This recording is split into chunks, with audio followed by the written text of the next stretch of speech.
Guys welcome to our channel আর new blog. আজকে আর গুড মর্নিং বলিনি কারণ বাজে হচ্ছে এখন 2:10। আমরা এখন বেরোচ্ছি, যাচ্ছি হচ্ছে রিলায়েন্স মার্টে। আমরা এত তাড়াতাড়ি উঠে পড়েছি আজকে ঘুম থেকে। যাই হোক, আমরা কটায় ঘুমিয়েছি সেটাও তো মেনশন কর।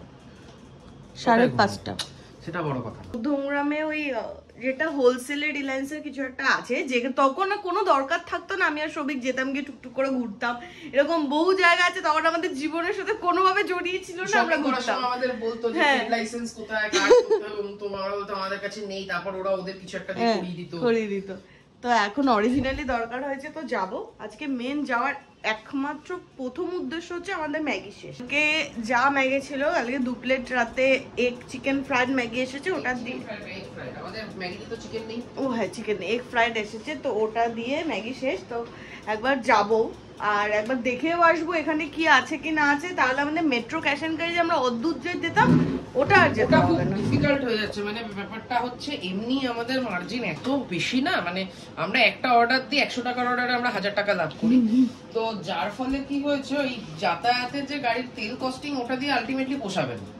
ঠিক আছে, এগুলো পুষিয়ে যায় কোয়ালিটিতে। তোমার এখন সানগ্লাস কিসে লাগবে হিরো? সব থেকে বড় প্রবলেম হচ্ছে কোয়ালিটিতে কোনোভাবেই কম্প্রোমাইজ করা যাবে না চক করে। মানে মুরগিও একটা জায়গায় কোথাও 180 টাকাতেও পাওয়া যায়, কোথাও 210 টাকায় পাওয়া যায়, কোথাও 250তেও পাওয়া যায়। এবার সব জায়গার মুরগি খেয়ে খেয়ে যেখানকার মুরগিটা বেস্ট লাগছে সেটা ইউজ করছি। আলটিমেটলি হয়তো চিলি চিকেনে দিলে লোকে বুঝবে কিনা জানি না, বাট যেহেতু আমার নিজের খুঁতখুত করছে, আমি মানে ওই কোয়ালিটি যেখানে ওই 210 বললাম সেটাই আমাদের বেস্ট লেগেছে। 250 একটা দোকান আছে রহড়া বাজারের ওখানে, কিন্তু ওখানে খুব একটা ভালো লাগেনি। ওই টেস্টে একদম মানে বেস্ট, টেস্ট মে best, bong perfume and Everest, এরকম কিছু একটা হয়ে গেছে। চল এবার হয়ে গেছে, ওই করতে গিয়ে ঝাড়খাচ্ছি, নেশা হয়ে গেছে সকাল সকাল।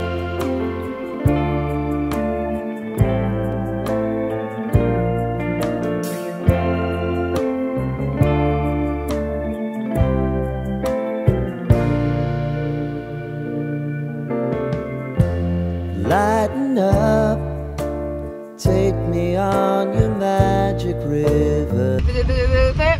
আমাদের হালকা করে প্ল্যানে চেঞ্জ হয়েছে, কারণ আমার আর পূজার, ছেড়ে দে আমার না, শুধু পূজার খুব খিদে পেয়ে গেছে। পূজার খিদেতে পাচ্ছে না, ওই জন্য ঠিক হয়েছে মধ্যমগ্রামে এসেছি। আমি অনেকটা খেয়ে নেবো মধ্যমগ্রামে গিয়ে, এবার মধ্যমগ্রামে সমস্ত ফুটকা, মধ্যমগ্রামে যে শুটটা করেছে তাতে বিরিয়ানি ছাড়া সব খাবার দেখিয়েছে, আমাদের দেখা হয়নি। বাট মোটামুটি মধ্যমগ্রাম বললেই উজ্জ্বলদা, প্রাঞ্জলদা, ভারত সেরা, পৃথিবী সেরা, ভারত সেরা মধ্যমগ্রাম বিরিয়ানি, পৃথিবী সেরা লখনৌ বিরিয়ানি, এইসব প্রচুর আছে। তো ওগুলোরই একটাতে যাওয়ার প্ল্যান হয়েছে। তো আপাতত যাচ্ছি হচ্ছে ভারত সেরা লখনৌ বিরিয়ানি, তাই তো? হ্যাঁ, ভারতের সেরা। হ্যাঁ, সব ব্লগাররা কি মধ্যমগ্রামেই থাকে? ওই মধ্যমগ্রামে অক্ষয় বলে ছিল, যার ওই কম্বপাড়া বলে দোকানটা ইয়ে করেছে। হ্যাঁ, ও গেল এই মাত্র। মানে এত বড় বড় ফুড ব্লগার, বড় বড় খাবারের দোকান এইসব দেখে না, ছোটখাটো রেস্টুরেন্টে গিয়ে আর ছোটখাটো ব্লগার হিসেবে খুব ইনসিকিউরিটিতে ভুগছি। এই সৌভিকা শান্তদার কথা শুনে আজকে আসা হয়েছে। বহুদিন ধরে দেখছি, তাছাড়া ইয়ে হচ্ছিল। আজকে তোর এত খিদে পাওয়ার জন্য আজকে এখানে আসবে।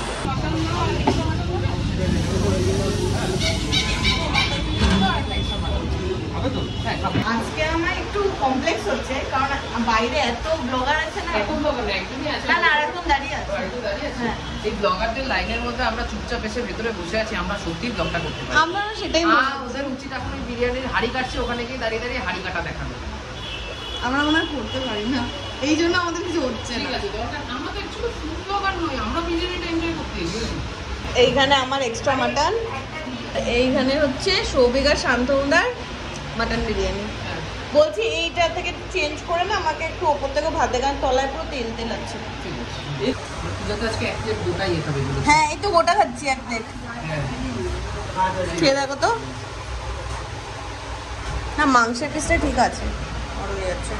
মধ্যমগ্রামে বিরিয়ানির এত রমরমা, এত কম্পিটিশন, আমার মনে হয় না মধ্যমগ্রামে কোনো দোকানে খুব মজাটা বিরিয়ানি বিক্রি করবে। আরেকটা কারণে আমাদের ব্লগ ভালো, মানে অত চলে না, আমরা ভালো ব্লগার নই। ব্লগারদের প্রচুর পেশেন্স রাখতে হয়। পাতে মাংস বললে এইভাবে তুলে তুলে দেখাতে হয়। আমি খাওয়া শুরু করে দিচ্ছি, অনেকটা খেয়েও নিয়েছি।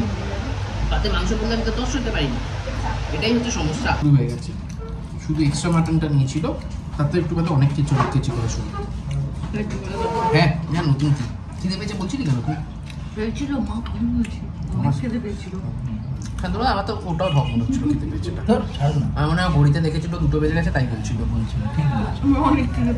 ব্লগার যদি খেয়ে বেরিয়ে এখানে ঘটকের খোঁজ করতে থাকে শান্তনুদা আর অরিন্দমদার বিয়ের জন্য, হ্যাঁ তাহলে কি আর হবে? দাদাটাকে দেখে ঘটক মনে হচ্ছে। আর খাওয়া আমার এই সৌভিক আর শান্তনুদার কথা ভরসা করে আজকে এসেছি, বাট বিরিয়ানি ভালো, সত্যি ভালো। আমার কথা তো না, আমিও ফোনই গেলাম। হ্যাঁ হ্যাঁ ভালো, মন থেকে বলছি। আমরা যে প্রচুর বিরিয়ানির প্রচুর ভক্ত সেরকম না, বাট বিরিয়ানি খেয়ে ভালো লেগেছে। হ্যাঁ মানে আরবার যদি কেউ বলে খেতে আমি রাজি আছি। আমি খেয়ে নিরাশ যখন হইনি, আমার ভালো লেগেছে। মানে ঠিকঠাক ভালো বিরিয়ানি বলতে যা বোঝায় তাই। যারা বিরিয়ানি খেতে ভালোবাসো তারা ট্রাই করতে পারো। আমার খারাপ লাগেনি, তোমাদেরও লাগবে না, ভালো খাবে, ঠিক আছে। তক্ষণে আমরা এসে পৌঁছেছি আমাদের আজকে মেন কারণ, যেটার জন্য আমরা বেরিয়েছিলাম।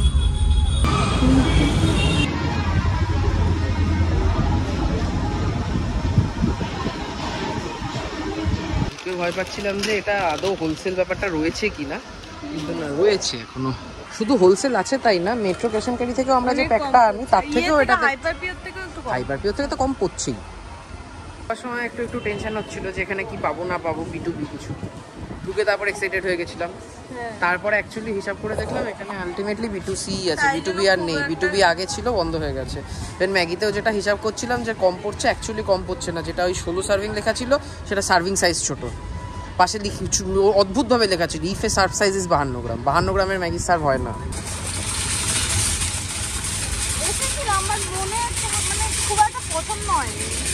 ফার্স্টে আমরা ঢোকার সময় একটু আমি ডাউন ছিলাম, তারপর ঢুকে এক্সাইটেড হয়েছিলাম, তারপর হিসাব করে দেখলাম আবার ডাউন।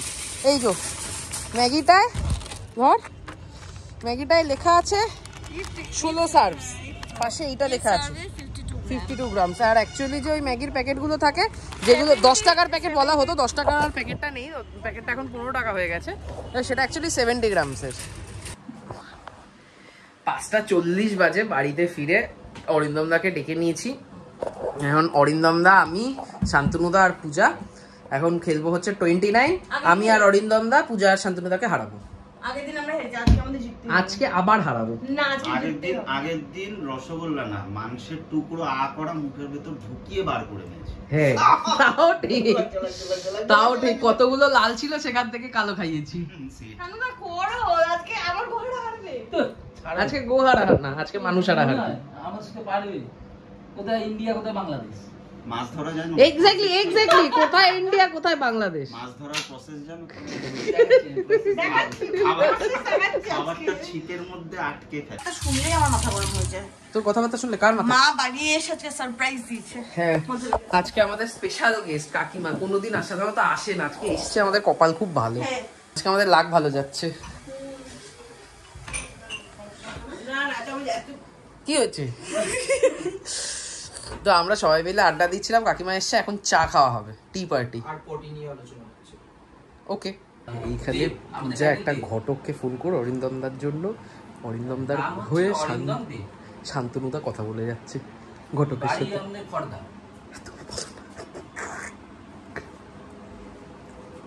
গল্প করতে করতে টাইম কিভাবে কেটে গেছে বোঝাই যায়নি। 9:20 হয়েছে। সৌভিক এই গেল মাকে ছাড়তেও, ফেরার সময় একবারে চিকেন নিয়ে ফিরবে। আর এদিকে আমি মটর সেদ্ধ বসিয়ে দিয়েছি। আর মা যখন এসেছে, মা একটু ঘুগনি নিয়ে এসেছে। মানে আমার এক পিসির বাড়িতে আজকে পুজো ছিল, তখন নিরামিষ ঘুগনি পাঠিয়েছে। তো নিরামিষ ঘুগনিটাও রয়েছে। ঘুগনি খেতে আমরা সবাই খুব ভালোবাসি, তো ঘুগনির কোনো সময় ঘুগনি বেশি হয় না। আর এখানে শান্তনুদা লেগে গেছে পেঁয়াজ কাটতে, এটা কাটতে। আর আমারও মোটামুটি কয়েকটা কাজকর্ম রয়েছে, যেমন জল ফল ভরা আছে, ঘর দর একটু পরিষ্কার করা আছে, এটা আমি করে নেবো। সবই তখন মানি ব্যাগ রেখে গেছে, ফোনও রেখে গেছে, পেমেন্ট করবে কি করে? মানে কি গো শান্তনুদা, কি ও? 25-এ আমি এখন শুরু করলাম ঘুগনি রান্না। একটা প্রশ্ন করবো, একটু বেশি ঝোল ঝোল হয়ে গেল না? না, এটা তো ফুটবে একটুখানি। ও, ব্যাপারটা কি আমার মতো হবে? অত ভালো? তোর থেকে ভালো হবে, হলেই ভালো। চর্বি দিয়েছিস? চিকেন দিয়েছিস? চিকেনটা ভালো করে কষিয়েছিস? দেখবো আজকে খেয়ে কেমন করিস, পাস করিস কিনা। একটু ভাজা মশলা করবো না, আমাকে আমার মতো করতে দে। ঠিক আছে।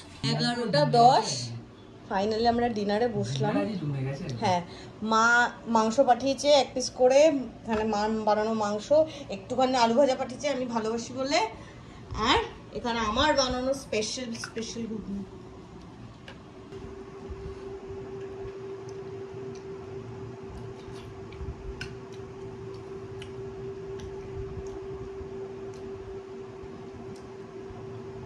তুলনা হবে না। বল, অনেক কিছু হয়ে গেল না? প্রচুর আইটেম হয়ে গেছে, ডিনার হয়ে গেছে। হ্যাঁ, যাই হোক,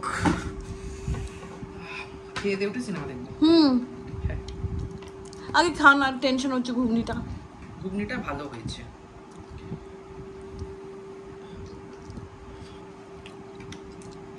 একবার হয়েছে। 12টা বাজে, রাত্রি 12টার সময় কি হয়? পরের দিনের জন্য পরোটার প্রস্তুতি রাত 12টা থেকে শুরু করতে হয়, নইলে ভালো পরোটা হয় না। কে বলেছে? ফুড ব্লগাররা। হ্যাঁ, পৃথিবীতে একমাত্র রাজুদাই পরোটা খাচ্ছে। আর কে রাজু? আমি চিনি না। শিয়ালদা চলো, শিয়ালদা চল, চিনি যাবি, দেখবি সবাই ক্যামেরা হাতে যেদিকে এগোচ্ছে সেটাই রাজুদা। যাই হোক, রাজুদার পরোটা খুব বিখ্যাত। রাজুদার পরোটা ফুড ব্লগাররা বিখ্যাত করে দিয়েছে। মানে অ্যাকচুয়ালি ওখানে সবাই একই পরোটা খেয়েছে। আগের দিন দমদম স্টেশনে আমি আর শান্তনুদা পরোটা খেলাম, এক কড়াই ঘুগনি খেলাম। তুই এক কড়াই ঘুগনি খেলে, আমি আজকে ওই ভারতীয় লখনৌ বিরিয়ানি 1 হাঁড়ি বিরিয়ানি খেয়ে এসেছি। ভুলভুলাইয়া 3 দেখার জন্য এত প্রিপারেশন। এখানে পাইরেটেড কপি দেখছি বোধহয়, বাট স্টিল বলবো পাইরেসি করবেন না, পাইরেসি সাপোর্ট করবেন না। জীবনে ওই শনিবার রাতি হামে নীंद नहीं आती গানটা একদম আসবে কি করে? শনিবার রাত্রিবেলাটায় আমাদের একটু একটু অর্ডারে দিয়ে আসে। যাই হোক, এখন এসছে হচ্ছে মোমো, আর কি এসছে? মোমো, মিটবল আর এগ ম্যাগি ফ্রাইড। আমি ম্যাগি দিয়ে এটা কাটাকাটিগুলো শুরু করে দিই। 2:24 খাবার ডেলিভারি হচ্ছে আগরপাড়া। অর্ডার দিয়ে ওপরে এসেছি, আর সুইগির অর্ডার এলে মোটামুটি হয় সুইগির অর্ডার দিলো মানে আমাকে 4 মিনিট টাইম দিয়ে 40 মিনিট পরে ডেলিভারি পার্সন আসবে, নইলে আমাকে যেটা বানাতে 20 মিনিট সময় লাগে সেটা 10 মিনিট দিয়ে 8 মিনিটের মাথায় ডেলিভারি পার্সন চলে আসবে।